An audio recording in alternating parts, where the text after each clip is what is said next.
నేను 2006 లో నేను జాయిన్ అయ్యాను సార్. 2006 నుంచి 2010 వరకు ఒకటే డిపో. నేను 2014 వరకు ఒకటే డిపో. బైఫర్కేషన్ ఎప్పుడైతే అయిందో 2014 నుంచి అది ఒక టికెట్ల కేసులు కాదు, ఏం కాదు, ఒక మహిళ నన్ను అకారణంగా అనరాని మాటలు అన్నది. దాన్ని ఎందుకంటే నాకు ఈ మొబైల్ కూడా కాదు, అలాంటి చిల్లర వేషాలు మాకు రావు. ఆ చిల్లర వాళ్ళకే మొబైల్ చేతిలో పెట్టుకొని రికార్డులు చేయమనేది వస్తుంది.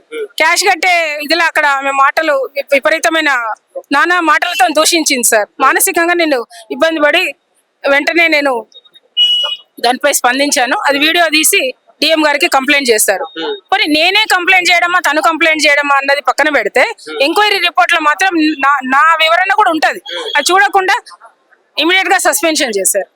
అక్కడ నుండి మొదలైంది సార్ సస్పెన్షన్లు, రిమూవల్, తార్నాక సిక్కును కూడా రిమూవ్ చేయడం అనేది ఏకదాటిగా జరుగుతుంది. నాకు అంటే మీరు ఈ విషయాన్ని క్లియర్ కట్ గా డిఎం గారికి ప్రతి ఒక్కటి నేను వెంటనే అలర్ట్ గా ఉంటాను సార్. నేను ఏ ఒక్క రోజు కూడా నేను ఒక 1 hour కూడా వేస్ట్ చేయను. ఎందుకంటే ఇప్పుడు ఈ రోజు డేట్ ఇచ్చారు అనుకోండి 28 ఆ రోజే నేను దానిపై స్పందించాలి. నెక్స్ట్ డే లేట్ అయింది అనుకోండి, దానిపై ఇంకా 2-3 days గ్యాప్ వస్తే కూడా పోనీ నేనేం నీతి నిజాయితీగా నేను ఎక్స్ప్లెనేషన్ ఇచ్చిన దాన్ని నన్ను న్యాయం చేయలేదు. పోనీ వీళ్ళందరూ 2-3 నెలలు లేట్గా ఇచ్చిన వాళ్ళకే న్యాయం చేయాలి. అందరం ఒకటే వేళ వచ్చాం అంటే వాళ్ళ మెంటాలిటీ పనితీరు ఆ విధంగా ఉంది.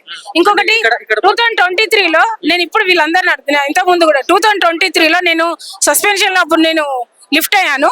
ఆర్ఎం ఆఫీస్ లో వీళ్ళందరికీ ఆర్డర్స్ ఇచ్చారు. మరి వీళ్ళందరికీ ఎందుకు రాలేదనేది నాకు సంశయం. మీకు వచ్చిందా 2023లో?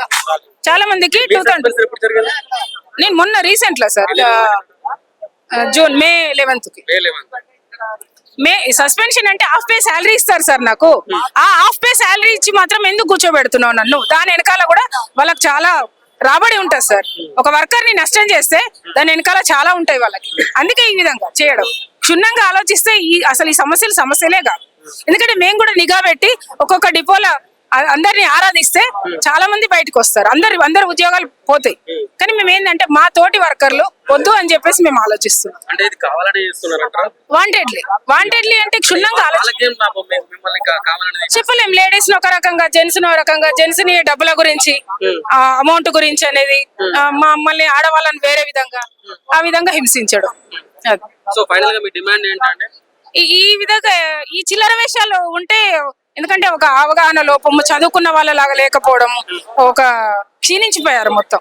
అది ఇంకా దానికి సమాధానం అనేది ఇంకా వాళ్ళ విజ్ఞతకే వదిలేస్తున్నారు.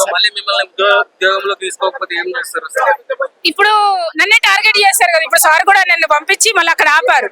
అమ్మ నువ్వు వల్గర్ గా మాట్లాడొద్దు అని చెప్పేసి. నేను 8 డిపోలలో ఏం జరిగింది, నేను ఏం వల్గర్ గా మాట్లాడినా క్షుణ్ణంగా నువ్వు ఒక ఎండి అయితే నేను ఇంతకు ముందు ప్రజాభవన్ దగ్గర కూడా నీకు డిమాండ్ చేశా. 1 week టైం ఇస్తున్నా, వారం లోపల 8 డిపోలలో ఏం జరిగింది, నా మీద పబ్లిక్ గా నువ్వు ఎంక్వైరీ పెట్టు అనే దానికి నీకు సత్తా లేదు. నన్ను వల్గర్ గా మాట్లాడుతున్నావు అనేది నన్ను బ్లేమ్ చేస్తున్నావు. నేను కూడా నిన్ను కోర్టుకి ఇవ్వడానికి సజ్జనార్, రజని ఒకరితే రజని, నేను నిన్ను ఇంతకు ముందు రిలేషన్ అని చెప్పుకున్నాను. నువ్వు నా రిలేషన్ కాదు. ఎందుకంటే నువ్వు రిలేషన్ చెప్పుకుంటే నా ఇజ్జత్ పోతుంది, నా విలువ పోతుంది. కాబట్టి నిన్ను తప్పకుండా కోర్టుకి ఇవ్వడానికి సిద్ధంగా ఉన్నా. నీ ఫ్రాడ్ మొత్తము బయటకు తీస్తా, తప్పకుండా బీ రెడీ.